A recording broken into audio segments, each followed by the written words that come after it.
यात्रीगण कृपया ध्यान दें, राम रहीम को जो सजा याफ्ता है रेप के और मर्डर के केस में, उसको आप इस तरह से बार बार पैरोल 40-40 बार देते हैं। आप महिला सुरक्षा की बात करते हैं। दिलासा अंजना जी, इसमें जो भी लोग शामिल है ना, उनको सजा मिलेगी कोर्ट से। देर हो सकता है लेकिन सजा जरूर मिलेगी। आपने कानून की धज्जी उड़ाई है बाहर जाकर के। ये चुप है।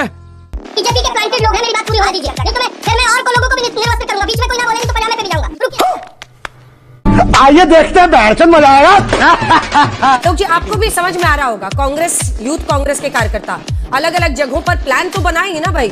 अब इसको कॉन्स्पिरेसी बोलिए, प्लान बनाइए, टी शर्ट बाकायदा छपवा के वहां पहुंचे ना। अब ये क्या है, मतलब इसको एआई समिट में क्यों करना था, अंदर पहुंच के क्यों करना था? लोग जी चुप, बिल्कुल चुप। हिम्मत कैसे हुई तेरी मुंह खोल? मुझे एक बात बताइए, रामलीला ग्राउंड में जो चल रहा था और पूरा हिंदुस्तान का मीडिया दिखा रहा था, बिल्कुल पूरे रामलीला मैदान पे भी कर सकते हैं, जंतर मंतर पे भी कर सकते हैं। अंजना जी बात तो अरे गुरुजी, इसीलिए तो जगह बनाई गई है ना विरोध प्रदर्शन की, रैली की। प्लीज सुनिए ना, आज रामलीला मैदान आजकल मिलता नहीं है सरकार के विरोध के लिए। और जंतर मंतर हालत ये है, अरे सुनिए ना मैम, जंतर मंतर पे आते ही 2016 में पहला कानून बना था, उसके हिस्से को आधा कर दिया गया था, उसके तमाम रूल्स को बदल दिया था। और जंतर मंतर पर विनेश फोगाट के साथ क्या हुआ था पूरे देश ने देखा था। वापस आता हूँ, 350 लोग मरे थे एक भगदड़ में उत्तर प्रदेश में, एक आदमी को अरेस्ट नहीं किया। आज तो टी शर्ट ढूंढते घूम रहे हैं, कहाँ से प्रिंटिंग हुई। आप राम रहीम को जो सजा याफ्ता है रेप के और मर्डर के केस में, उसको आप इस तरह से बार बार पैरोल 40-40 बार देते हैं। आप महिला सुरक्षा की बात करते हैं। शाबाश बेटा, बहुत बढ़िया। लाल किले का जो बम ब्लास्ट हुआ, उसके लिए कितनी छापेमारी हुई, क्या हुआ उसके बाद एनआईए ने क्या, देश वो भी जानना चाहता है, लेकिन आप नहीं बताएंगे। पुलवामा का नहीं बताएंगे। सरकार ने बताया। आलोक जी, आप क्या चाहते हैं कि भेड़िए के खाल में जो बब्बर शेर छोड़े हुए थे आपने, इनको सैंडविच खिला करके ले जाती पुलिस और कॉफी पे बुलाती, एकदम माल्यार्पण चाहते हैं आप।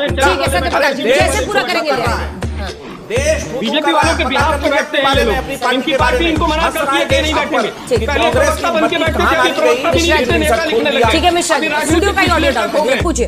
ये बीजेपी की बी टीम को चुप कराइए। ये बड़ी अच्छी बात कही आप।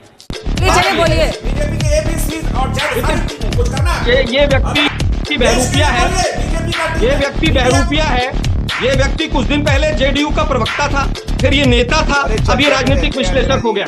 ये बीजेपी के प्लांटेड लोग हैं, मेरी बात पूरी होने दीजिए, नहीं तो फिर मैं और को लोगों को भी निर्वस्त्र करूंगा। बीच में कोई ना बोले, नहीं तो पजामे पे भी जाऊंगा। रुकिए, यही नहीं, अभी और सुनिए जरा एक बार। देखिए आपकी आवाज जा रही है, पूरी कीजिए।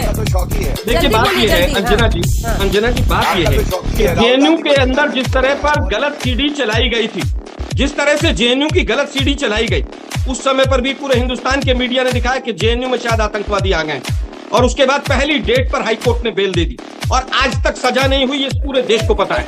अरे बाप रे, ये तो धोती खोल रहा है। अरे भाई, मणिपुर के अंदर क्या हुआ था, हमारी फौजियों की बेटियों के साथ किस तरह का अभद्र व्यवहार हुआ था, वो लोग आज तक अरेस्ट हुए कि नहीं, पूरा देश को नहीं पता है। भाग्य यह कि एप्स्टीन फाइल्स में कितने लोग नग्न हुए हैं, जांच इसकी होनी चाहिए। लेकिन पूरे देश के ध्यान को कैसे भटकाया जाए, तो टी शर्ट ढूंढ लो, टी शर्ट कहाँ प्रिंट हुई, कौन ग्वालियर पहुंच गया। अरे ये बताइए भाई कि एप्स्टीन फाइल्स वालों के, मंत्रियों के बेटियों के यहाँ पर पैसा कितना आया, जांच इसकी होनी चाहिए। क्यों हिला डाला ना, जांच नहीं होगी। सत्यप्रकाश जी, अंत में बात कहना चाहूंगा, बहुत गंभीर चीज है। वो उठा रहे कि देश में बड़े बड़े मुद्दे हैं, उन सबको दरकिनार करके टी शर्ट कहाँ छपी, ये कौन कहाँ तो पे। मीडिया एक काम कर लेना, एक तय कर ले कि देश के किन मुद्दों पर सरकार का ध्यान नहीं है। ऐसा कोई मुद्दा नहीं जिस पर सरकार का ध्यान नहीं है या सरकार ने एड्रेस नहीं किया हो। होता क्या है, ये कहीं शर्मा जी, मिश्रा जी को बोलने दीजिए। शर्मा जी, मिश्रा जी की बारी है। पूछिए, जब आपके यूथ कांग्रेस के लोग अपराध क्यों कर रहे हैं प्रदर्शन के नाम पर, तो ये पहुंच जाएंगे एप्स्टीन के पास, उस पर जवाब देंगे नहीं। अगर इनसे पूछे कि देश के सांसद कोई गलत बात नहीं, आपकी बात पूरी हो गई थी। अच्छा ठीक है, एक सेकंड रुकिए, एक लाइन उनको पूरा कर लेने दीजिए, पूरा कर ले। अच्छा प्लीज एक सेकंड प्लीज सर, जल्दी से पूरा कीजिए। कितनी भी बातें आप कहें, ये जस्टिफाई नहीं करता है कि इसकी वजह से जाके टी शर्ट खोल दिया। एक मिनट अंजना जी, देवेंद्र सिंह एक डीएसपी था जो जम्मू कश्मीर से आतंकवादियों को गाड़ी में बैठाकर चला था, वो अरेस्ट हो गया था, और 90 दिन तक ये निकम्मी सरकार, बोगस सरकार, ये टॉयलेट पेपर वाली सरकार उसके खिलाफ शीट नहीं फाइल कर पाई, उसको जमानत हो गई, और जांच एजेंसियों ने उसकी जमानत का विरोध नहीं किया।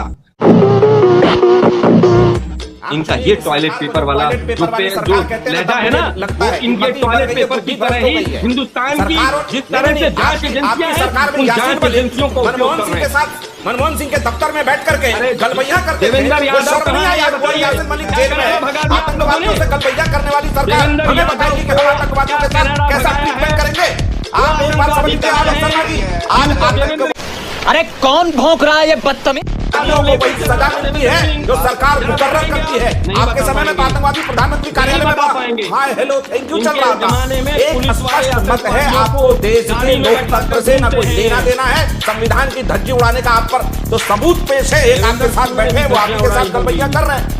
मसला ये है आप देश का ध्यान भटकाकर अराजकता फैलाना चाहते हैं। और ट्रंप जी ने जो कहा कि Modi was a tough negotiator, उस पर यकीन नहीं है कि प्रधानमंत्री मोदी ने बहुत टफ निगोशिएशन किया। यकीन किस पर है कि ट्रंप साहब ने पहले कुछ कह दिया तो चुनिंदा चीजों को छांट लो और ट्रंप जी के भतीजे बन के देश में प्रवक्ता बनते रहो।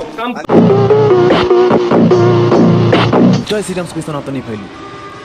दोस्तों, अगर आप लोग हमारे चैनल में पहली बार आए हैं तो हमारे चैनल को लाइक शेयर सब्सक्राइब कर दीजिए और कमेंट बॉक्स में जय श्री राम लिख दीजिए, क्योंकि इस चैनल पर हमेशा गोदी मुड़िया की धुलाई और जो सरेंडर है उसकी धुलाई इस चैनल के माध्यम से आप लोगों को देखने को मिलेगा। तो प्लीज़ इस चैनल को लाइक शेयर सब्सक्राइब कर दीजिए और कमेंट बॉक्स में जय श्री राम।